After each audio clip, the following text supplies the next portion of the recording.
Well, now I know what happened to all my views. Here's on my private analog page where it shows what I've got going. And then I'm going to go ahead and switch it real quick here over to my main page. Again, I'll let you see so we all can see. It says 50,010. Then when you go out to where the public sees, it goes, you know, there's Louie. And 29. So, you know, they took over 20,000 views from me to discredit me. And then what I'm about to show you after this video, you'll see why. And so anybody who's missing views, now you're going to know why they're gone. You all have a good one. Thanks. Homeland Security, specifically the Team Obama Organizing for America, they've developed this massive, I would call it a very massive disinformation campaign where they've hired people, 3,575. I still don't know the magic to that number, other than the fact that maybe it might be something due to a budget or whatever, a money thing, where these people will be on the internet, using the internet as a disinformation tool for disinformation, and very good at it, attacking Christian sites, attacking conservative sites. If you're anti-abortion or pro-life, they're going to be coming after and marginalizing. It's you know, vilify and nullify and then destroy, basically. That's their intent. And this is happening right now. That, according to my source, 2 days after the inauguration, they put this into play. And this is something that people have to really understand, that there are, and one person perhaps out of one person, although there's over 3,500 people involved in this, any one of those, and all of those can create multiple identities. So that 3,500 people could turn into 35,000 identities. Okay, so what he was shown is that the Obama campaign is simply changing its form, its entity. It's going to continue to exist, not as the Re-elect Obama campaign, but it will take on another legal entity, a shape, and that this entity is hiring or has hired over 3,500 people to be cyber warriors. Correct. On the internet against people who oppose Obama. That is correct. And this is not some pieced together, thrown together type of operation. This is an operation that has a very strong structure to it. There are leaders, supervisors, people in higher places that are counseling or instructing, training these people, not necessarily in the technical aspects, because they came in with the technical knowledge, but with the idea of, okay, this is what we need to do. We need to divert, disrupt, and destroy various people, various sites on the internet. Let's use the internet as a tool to advance the Obama agenda. Now, notice I said the Obama agenda and not the agenda of the administration or the American administration. This is strictly an Obama initiative, or the people that are around him. It's their initiative. Doug, I've already experienced this hit. I mean, I know what this is like, so I can tell others what it's going to be like, what they're going to experience. I've already gone through it. In 2008, when Mr. Obama was running for president, I was using this microphone to tell everybody, hey, this guy is a Marxist communist revolutionary. This is a communist takeover. You elect this joker, kiss the Constitution goodbye. You're going into a communist dictatorship. And I was very open in the 2008 campaign, calling him a Marxist communist and exposing his fraudulent identity and raising a lot of other legal questions about who and what he is. Anyhow, Doug, immediately after Mr. Obama went in the White House, January 20th, 2009, our radio ministry was targeted for a takedown. Wow. and I'm not going to go into the details of it on the air, but I'll just say this. An individual appeared out of nowhere with a large contribution. And, so he immediately, got himself, noticed. And then he began to pressure me for a job inside, True News. And I felt very, leery. I was just something about, he had all the attributes of being a active duty Spetsnaz commando. Wow. And I actually said that back then. Okay. I said that privately. I said, he looks like active duty Spetsnaz. Okay.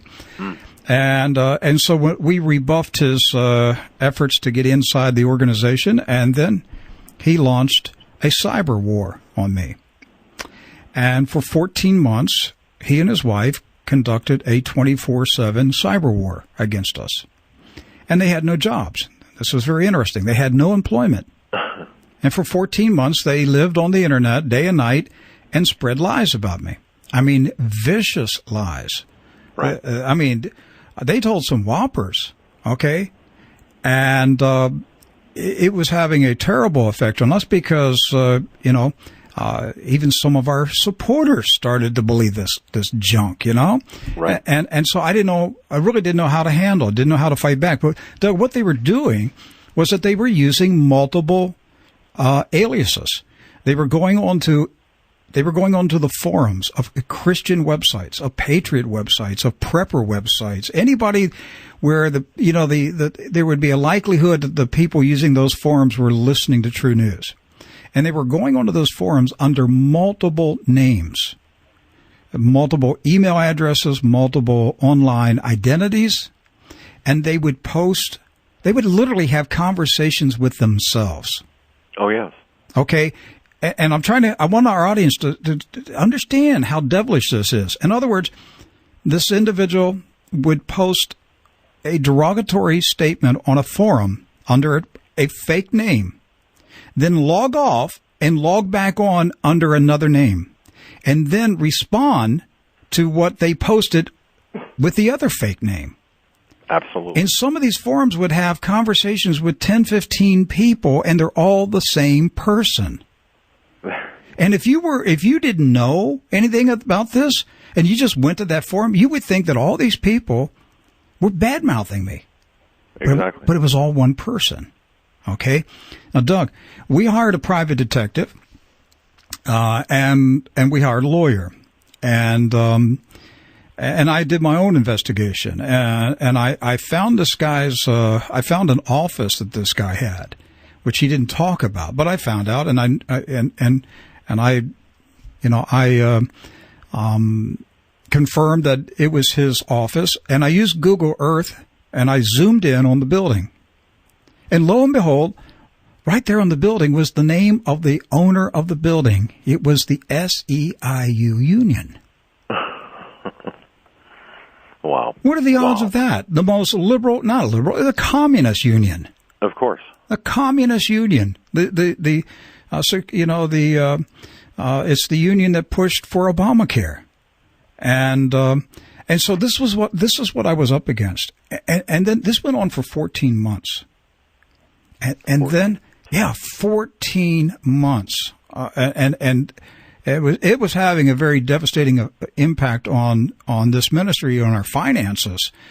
And, I started to realize, man, this guy is hitting me with it's like military precision. I thought, man, I'm being worked over. This is not just a fruitcake. This is not just some nutball out here. This guy is working me over with the precision of a military operation.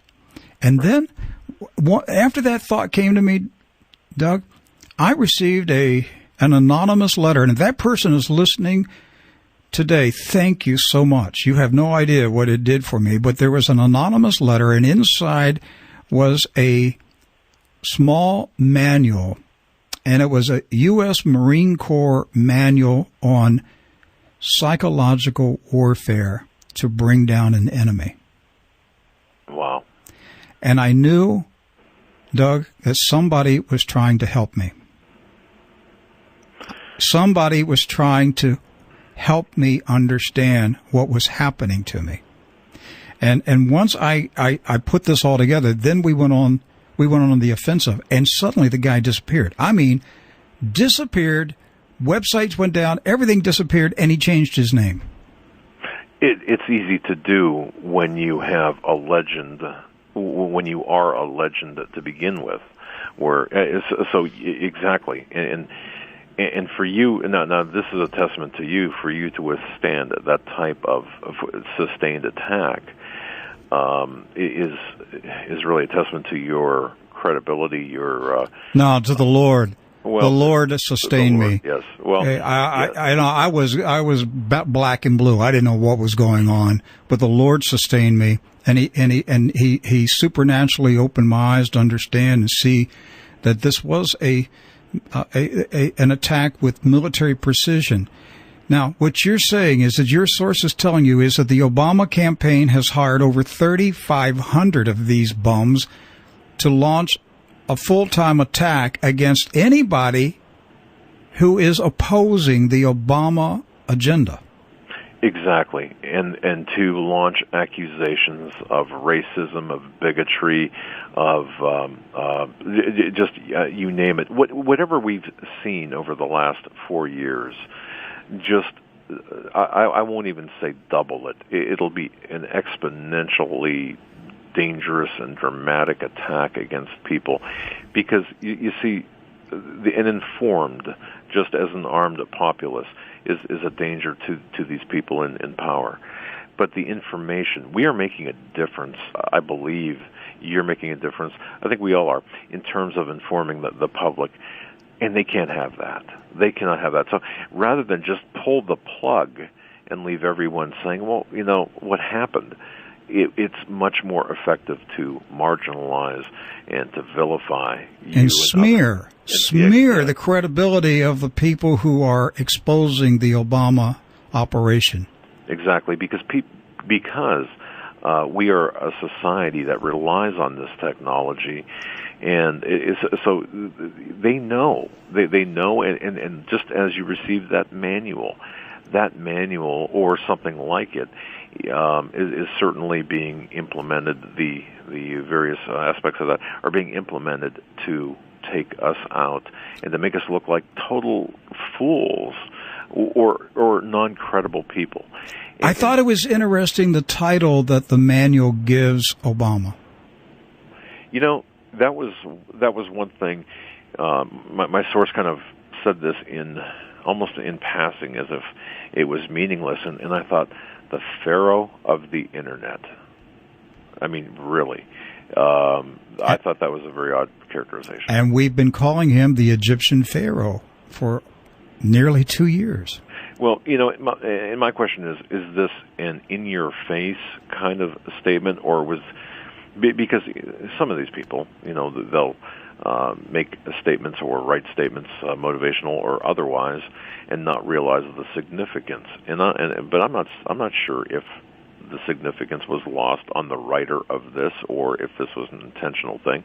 My source was not he didn't know. But last year, Rush Limbaugh said that he had a bad dream one night. This is for real. He said he had a bad dream, and that he was a slave, and Obama was a pharaoh, and and Rush Limbaugh was building, as a slave, he was building a monument to Pharaoh Obama. And when I heard Rush say it, I was like, Rush, that's not a bad dream. This is a prophetic dream. God is trying to tell you what is happening.